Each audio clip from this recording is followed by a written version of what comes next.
Hey y'all, welcome back. Today I'd just like to describe one type of energy, that is potential energy. Potential energy is a type of energy that's stored in an object that could be used to accomplish something. There are several types of potential energy, but the most common is potential energy due to gravity. Basically, objects that are lifted high in some sort of gravitational field have the potential to start to fall. Now, before I reveal the formula for calculating the amounts of potential energy involved in a situation, let's think about what factors might be involved. First of all, I think a heavier object would probably have more potential energy than a lighter object. I also think that the strength of gravity would have an effect on things. For instance, if we lifted something up on the moon, it probably wouldn't have as much potential energy as here on Earth. And of course, I think the higher you lift something up, the more damage it could do or the more energy involved than an object that might be lower. And potential energy's formula is actually that simple. It just takes those three quantities and multiplies them together.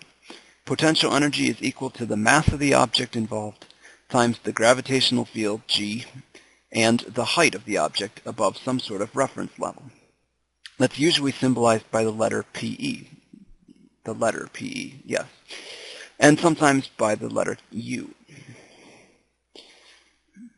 So, as a quick example, how much energy is there stored in a 10-pound bowling ball that's lifted up on an 8-foot shelf? We'll calculate that in foot-pounds first, and then we'll convert that to joules. So, is it going? Oh, I don't know. Let's find out how much energy there is in this. So the formula for this is simply potential energy is equal to the mass of the object times g times the height of the object. Now, sometimes we know mass and g and h, and we can use that. Sometimes, like in this situation, we actually know what mg is equal to. Remember, mg is the weight.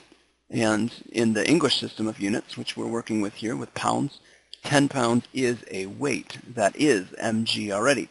And so another formula for potential energy is equal to weight times the height that it needs to fall. That's the formula we'll use in this particular case. It's really the same thing except for mg has been combined into the one quantity weight. So in this case, 10 pounds and a height of 8 feet. That's a simple enough calculation. That's 80, either pounds, feet, or foot pounds. I usually heard foot pounds, so that's what I'll go with.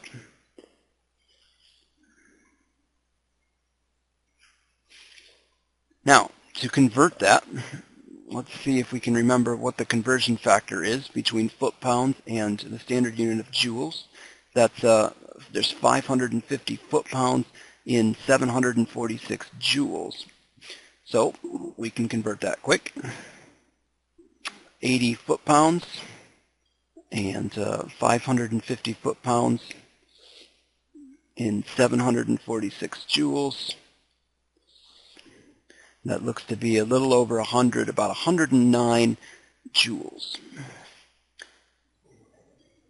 Now, I mentioned earlier that potential energy is always measured from some sort of reference level. In most cases, that would be the ground. That seems to be the most reasonable level to choose. However, you have some freedom in this. If there are a couple different types of ground levels, maybe you want to use the higher ground level or maybe the lowest ground level. Often, these different choices have different advantages. And in fact, there's no reason that the reference level has to be the ground. In fact, it doesn't even have to be below the object. In the case of maybe a ball in the middle of a pit or something like that, it might make sense to make the top of the pit be the reference level. If this is the case, if the reference level is above your object, then the height that we would use would be a negative number, and you would naturally get negative potential energies. That's not a problem. If you have a negative potential energy, that simply means your object is below the reference level. A positive potential energy usually means that the object would naturally come back to the reference level and release energy while it's doing that. If you have a negative potential energy, that usually means that it requires energy to return to the reference level. There's one final thing I'd like to mention about potential energy, and that is that the potential energy formula I just gave you, mgh, is actually true only if maybe you're here on Earth or you're somewhere where the gravitational field doesn't change. If you're talking about planets or satellites even, which are quite a ways away from the Earth, the gravitational field weakens as you get further away, and so you need a different formula. That formula is provided here. The potential energy, and this is almost always used with the letter U, is equal to negative the gravitational constant, that is 6.67 times 10 to the negative 11th, times the mass of the object and the mass of the object nearby, the massive Earth usually, or planet that's involved, and then divided by the distance between them. Notice this formula is very similar to Newton's calculation for the force between two objects due to gravity. It's simply, there's no squared in the bottom, and there's the negative sign involved. Usually when potential energy is measured and calculated using this formula, the reference level is set to be infinitely far away. With that choice in mind, our U values are almost always negative numbers, and that means that it would always require energy to go further and further away. In our class, we probably will stick to more down-to-earth examples with energy, and so you probably won't ever have to use this particular formula, but I wanted you to know about it anyway. So that's it for potential energy.